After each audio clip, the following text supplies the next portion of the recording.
Clint Eastwood, the legendary actor and director, known for his stoic persona and conservative values, rarely does late-night interviews. So when it was announced that he'd be appearing on Jimmy Kimmel Live to promote his latest film, many were surprised and intrigued.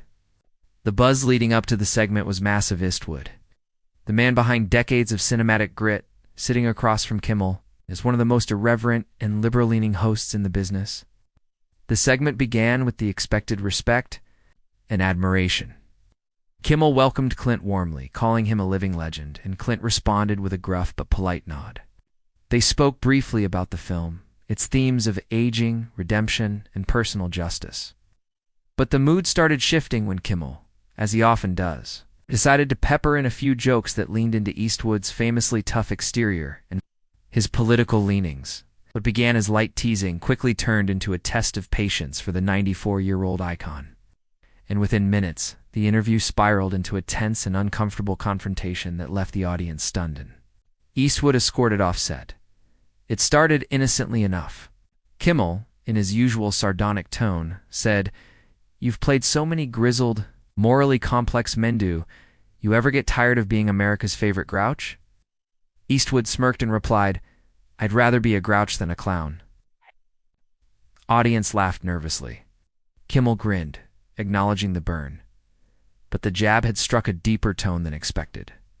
Kimmel then pivoted to ask about Eastwood's views on modern filmmaking. "Do you think movies today have lost something because everyone's trying to be politically correct?" Clint responded, "They've lost grit. They're scared to offend anyone. Art isn't about safety. That alone might have passed without an incident," but Kimmel pressed. "So you're saying we should go back to the days where we didn't care who we offended?"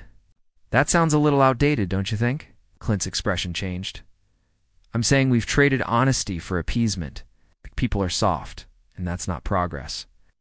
The energy in the room shifted. Kimmel, sensing tension, tried to laugh it off, but Eastwood was now visibly irritated, trying to regain control. Kimmel introduced a montage of old Eastwood interviews where he made controversial comments about millennials, political correctness, and Hollywood elites. It was meant to be humorous, maybe even nostalgic. But Clint wasn't laughing. "What is this, a roast?" he asked flatly. Kimmel, grinning, said, "We just like to look back at how little you've changed." Eastwood stared him down. "Maybe. I haven't changed because I stood for something back then, and I still do." The audience fell silent. Kimmel still tried to inject levity, saying, "You're like a time capsule, Clint. A cigar-smoking, cancel-proof, politically incorrect time capsule." Eastwood leaned forward slightly and said, "You think that's cute, sitting there mocking people who don't agree with you?" Kimmel shrugged. "It's a comedy show." Clint replied, "No, it's a safe space for people who think the same way and laugh at anyone who doesn't." The tension had reached a boiling point. No one in the audience was laughing now. Kimmel tried one last time to steer things back, asking about Eastwood's relationship with his children, especially given that two of them had spoken publicly about generational clashes in the family. "Do your kids ever say, 'Dad, you're out of touch?'" Kimmel asked, smirking. Clint, visibly displeased, responded, "My kids don't need to lecture me. They were raised to think for themselves, not follow trends." Jimmy, likely sensing this segment was slipping away, said, "Well, not everyone can be Dirty Harry at home too." Clint narrowed his eyes and shot back, "Maybe that's what's missing in homes these days. Discipline, respect." A few claps rang out from the audience, surprisingly. That was the moment producers reportedly began signaling each other backstage. Eastwood had stopped playing along. His demeanor had shifted from slightly annoyed to flat-out confrontational. The camera briefly cut to Kimmel, who appeared visibly nervous now. Clint wasn't just pushing back, he was challenging the entire framework of the show. And then came the words no one saw coming. "Maybe I shouldn't have come here at all," Eastwood said, standing up from his chair. Chaos ensued. Clint Eastwood removed his microphone calmly but deliberately. Stagehands stepped forward, trying to intervene, but Clint waved him off.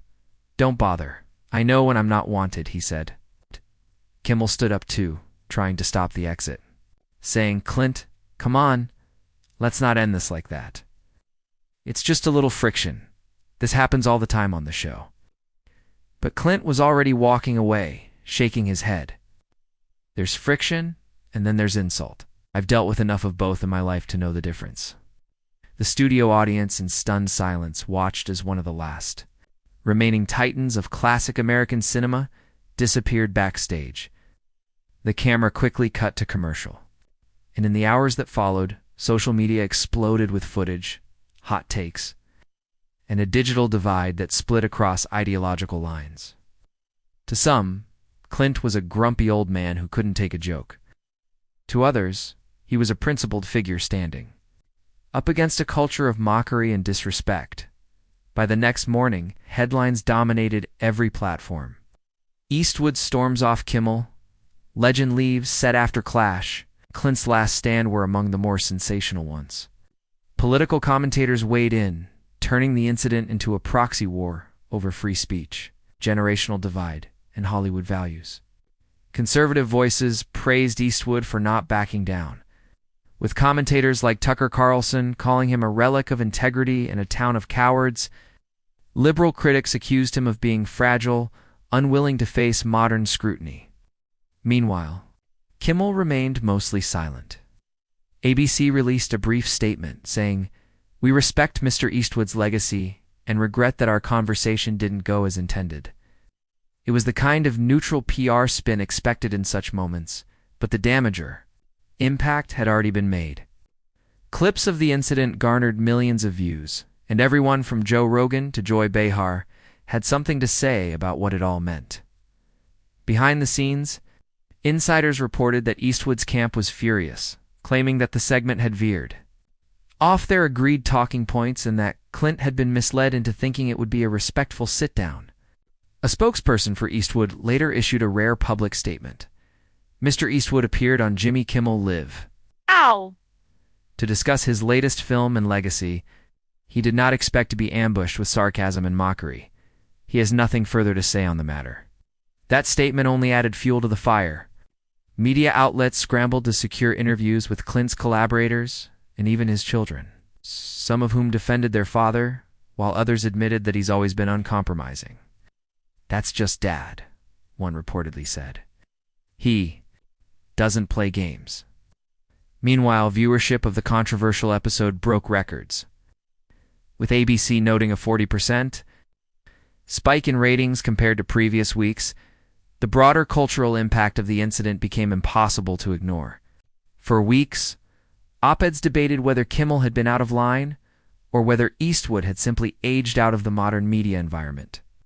Some argued that the moment represented everything wrong with American discourse to generations so ideologically different they couldn't even share a couch for 10 minutes. Others saw it as a necessary moment of rupture, proof that the sheen of celebrity civility had cracked, revealing raw truth beneath. Eastwood, true to form, didn't milk the moment.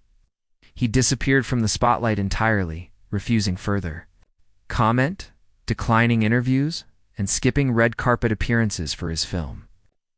Yet that film, boosted by the controversy, soared at the box office, particularly in red states where audiences saw Clint as a champion of old-school values in a world they no longer recognized. Kimmel eventually addressed the incident in his monologue 2 weeks later, saying, "Look, Clint Eastwood's a legend.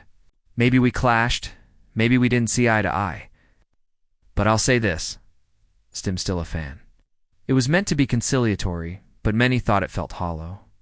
The truth was, Kimmel had faced a reckoning of his own. The joke first, confrontation later. Model of late-night TV had long worked in his favor, but this time it had backfired. Audiences were no longer just watching for laughs. They were watching for authenticity. And in that battle, Clint's mic drop moment carried more weight than any scripted bit. As one viral tweet put it, Kimmel came with jokes. Clint came with a mirror. The world saw not just a clash of personalities, but of paradigms, of a media that insists on humor, and a legend who demanded respect. In the end, Clint Eastwood being kicked off Jimmy Kimmel Live wasn't about ego, it was about exhaustion. Exhaustion with being caricatured, misunderstood, and used as fodder for ratings.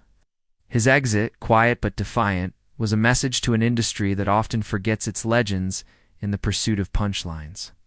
Eastwood didn't shout, he didn't insult, he walked.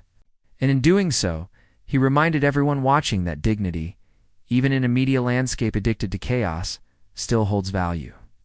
Whether you saw it as a meltdown or a masterclass in boundaries, one thing is certain. Clint Eastwood may have left the stage, but his presence loomed larger than ever, in a town where most will do anything for screen time. He chose silence, and that spoke louder than anything Jimmy Kimmel could have written into his cue cards.